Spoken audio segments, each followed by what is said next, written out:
भारत के सबसे अच्छे दोस्तों में शुमार मालदीव में जब साल 2023 में सत्ता परिवर्तन हुआ तो नई सत्ता भारत के खिलाफ हो गई। चीन के समर्थक मोहम्मद मुइज्जू वहां के नए राष्ट्रपति बने और इसके साथ ही उनका भारत के खिलाफ अनाप शनाप बयान शुरू हो गया। वो इंडिया आउट और चाइना इन की बात करने लगे।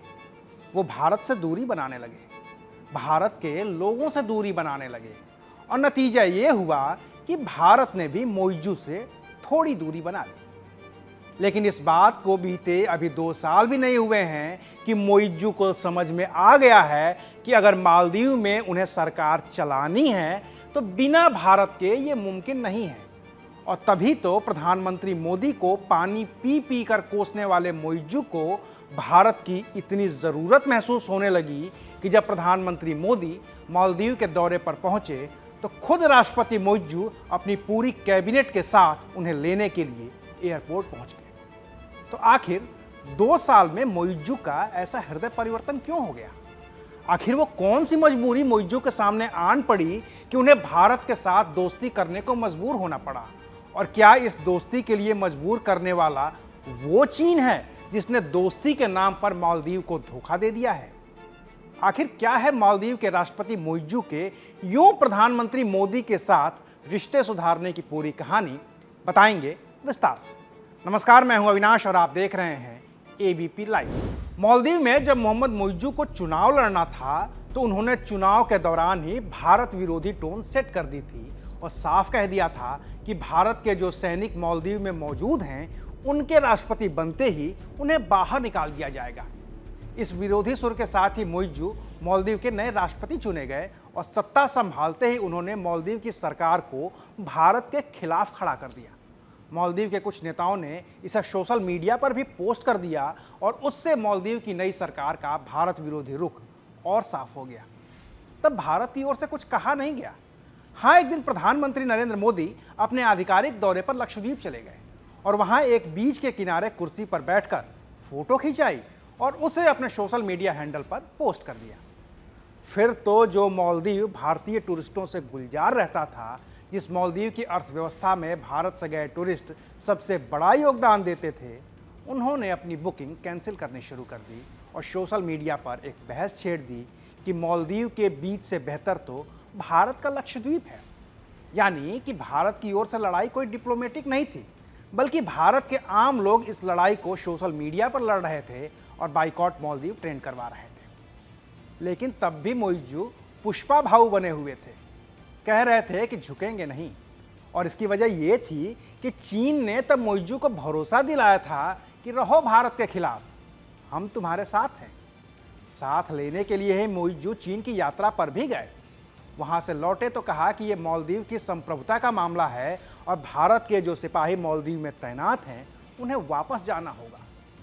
जोर से नारा लगाया, इंडिया आउट। लेकिन तब मुइज्जू को शायद ये नहीं पता था कि उनका देश अंदर ही अंदर कितना खोखला हो रहा है। लेकिन जल्दी ही उन्हें इस बात का पता चल गया। उन्हें पता चला कि चीन ने जिस मदद की बात की है वो नहीं कर रहा है, पैसे नहीं दे रहा है। सऊदी अरब और दूसरे गल्फ देशों से भी जिस पैसे की मदद की उम्मीद थी वो मुइज्जू को नहीं मिली। नतीजा ये हुआ कि पहले से ही कर्ज के तले दबे मालदीव के पास न तो लोन चुकाने का पैसा था और न ही उस लोन का ब्याज। नया लोन देने के लिए कोई भी देश तैयार नहीं हो रहा था। ऐसे में मुइज्जू के पास भारत का साथ लेने के अलावा दूसरा कोई चारा ही नहीं था। उन्होंने अपने विदेश मंत्री मूसा जमीर को भारत भेजा। 8, 9 और 10 मई 2024 को मूसा जमीर भारत के विदेश मंत्री एस जयशंकर से मिले। मूसा ने मदद मांगी और भारत भी मालदीव की सरकार की पुरानी गलतियों को माफ करने के लिए तैयार हो गया और मालदीव की मदद की। इस मदद में मई 2024 में मालदीव को दी गई $50 मिलियन की सहायता है। ये सहायता ट्रेजरी बिल के जरिए दी गई है, जिसको 1 साल के लिए रोल ओवर किया गया था। फिर जब नरेंद्र मोदी तीसरी बार प्रधानमंत्री बने तो मुइज्जू खुद उनके शपथ ग्रहण में शामिल हुए और यहाँ से रिश्तों के बनने की जो शुरुआत हुई तो वो अब तक कायम है। भारत ने मालदीव की मदद के लिए 2 करेंसी स्वैप एग्रीमेंट किए हैं, जिनकी कुल कीमत करीब $757 मिलियन है। मालदीव में विकास के लिए भारत सरकार की मदद से करीब $800 मिलियन की परियोजनाएं चल रही हैं। इनमें एक अंतर्राष्ट्रीय एयरपोर्ट से लेकर राजधानी मौले में बन रहा एक बड़ा हाउसिंग प्रोजेक्ट तक शामिल है। अभी हाल ही में भारत और मालदीव के बीच कुल 13 नए एग्रीमेंट हुए हैं।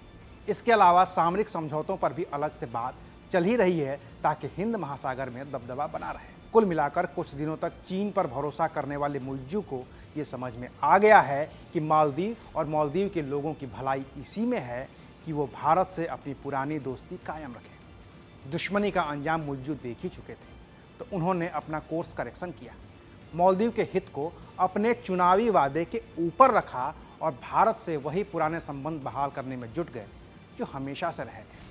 भारत ने भी इसका स्वागत किया है और यही वजह है कि प्रधानमंत्री मोदी खुद मालदीव पहुंच गए हैं और उन्हें लेने के लिए न सिर्फ खुद मुइज्जू सारे प्रोटोकॉल तोड़ते हुए एयरपोर्ट पहुंच गए, बल्कि उनकी पूरी कैबिनेट पीएम मोदी की अगवानी के लिए मौजूद रही।